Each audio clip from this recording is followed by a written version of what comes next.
Okay, so the next question is a solution containing 12.5 gram non-electrolyte substance, यानी कि solid substance in 1 to 85 gram of water shows boiling point elevation of 0.8 Kelvin. Calculate the molar mass of the substance. Molar elevation constant of water दे रखा है, यानी कि इस solution में हमें boiling point of the solution दे रखा है, बॉइलिंग पॉइंट का एलिवेशन पता है यानी कि बॉइलिंग पॉइंट पता है, और हमें पूछ रखा है कि मोलर मास क्या है, यानी कि ये जो टॉपिक है ये रिलेटेड है बॉइलिंग पॉइंट के एलिवेशन से, और उसे हम स्टडी करते हैं कॉलिगेटिव प्रॉपर्टीज वाले पार्ट में। तो ध्यान से देखेंगे, हमें जो डेल्टा टीबी की वैल्यू दे रखी है वो होती है I इंटू के बी इंटू एम, बट क्योंकि हमें इस क्वेश्चन में ये नहीं बताया गया है कि जो सब्सटेंस है, ओके, दे रखा है कि सब्सटेंस जो है वो नॉन इलेक्ट्रोलाइट है, यानी कि I की वैल्यू कितनी होगी 1। नॉन इलेक्ट्रोलाइट सब्सटेंस है, नो डाउट ये सॉलिड सब्सटेंस होगा।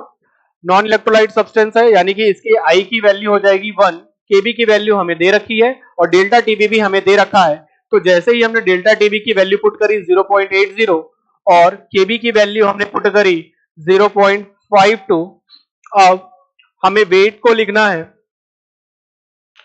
मोलैलिटी को लिखना है in terms of weight, that is 12.5 divided by molar weight 185 into 1000। यहां से अगर हम मोलर वेट सॉल्व करने जाएं तो उसकी वैल्यू हमें मिल जाती है 0.52 इंटू 12.5 डिवाइडेड बाई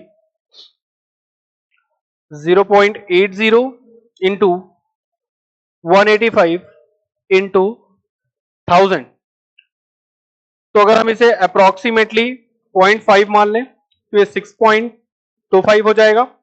6.25 और डिवाइडेड बाई 0.80 डिवाइडेड बाई 0.185, इस पूरी कैलकुलेशन को अगर हम सॉल्व करने जाए तो ध्यान से देखिए, ये वैल्यू जो हमें मिलती है, ये जो वैल्यू हमें मिलती है इसे हम लिख सकते हैं 52 इंटू 125। अगले पेज पे चलते हैं,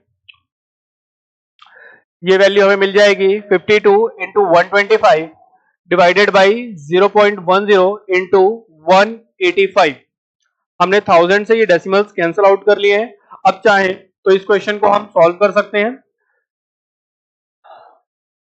इस क्वेश्चन को अगर हम सॉल्व करें तो ये वैल्यू जो हमें मिलने वाली है, देखिए 185 से अगर हम 125 से 185 को कैंसिल आउट करें तो ये 1 point something times cancel out होगा। इसे अगर हम एग्जैक्टली सॉल्व करें तो ये 1 point something time cancel out होगा और ये 1.1 के अप्रॉक्स कैंसिल आउट होगा। अगर 1.1 से हम 52 को कैंसिल आउट करने की कोशिश करें तो इसकी वैल्यू 52 से थोड़ी छोटी आएगी और 0.8 को अब हम लोग अगर 1 मान लें तो ये कैलकुलेशन हमें सॉल्व करने पे 52 से छोटी वैल्यू मिलेगी, और 52 से थोड़ी सी छोटी वैल्यू जो हमें दिख रही है, 52 से थोड़ी सी छोटी वैल्यू हमें 43.92 ही इस ऑप्शन में दिख रही है। ये हम अप्रोक्सीमेशन से सॉल्व कर रहे हैं, तो करेक्ट ऑप्शन जो हमें मिलने वाला है, ध्यान से देखिए, ये वैल्यू 1.1 है और जब अगर आप 0.80 को 1.1 से मल्टीप्लाई करेंगे तो डेफिनेटली ये वैल्यू 1 से बड़ी आएगी। तो अगर आप 52 को 1 से बड़ी वैल्यू से डिवाइड करते हैं, अगर थोड़ी सी ही बड़ी वैल्यू 1 से है तो ये जो ओवरऑल रेशियो आने वाला है ये 52 से थोड़ा छोटा आएगा। और अगर हम चारों ऑप्शन पे ध्यान दें तो 52 से थोड़ी सी छोटी वैल्यू अगर जो दिख रही है हमें वो ऑप्शन डी में दिखाई दे रही है। तो correct option for this question will be 43.92 gram per mole. तो correct option will be option D. अगर आप एग्जैक्ट कैलकुलेशन करना चाहते हैं then also the option will D. हमने अप्रोक्सीमेशन से ये चेक कर लिया कि हमें कौन सा ऑप्शन टिक करना है, उससे भी ऑप्शन आ रहा है ऑप्शन डी। तो correct option will be option D.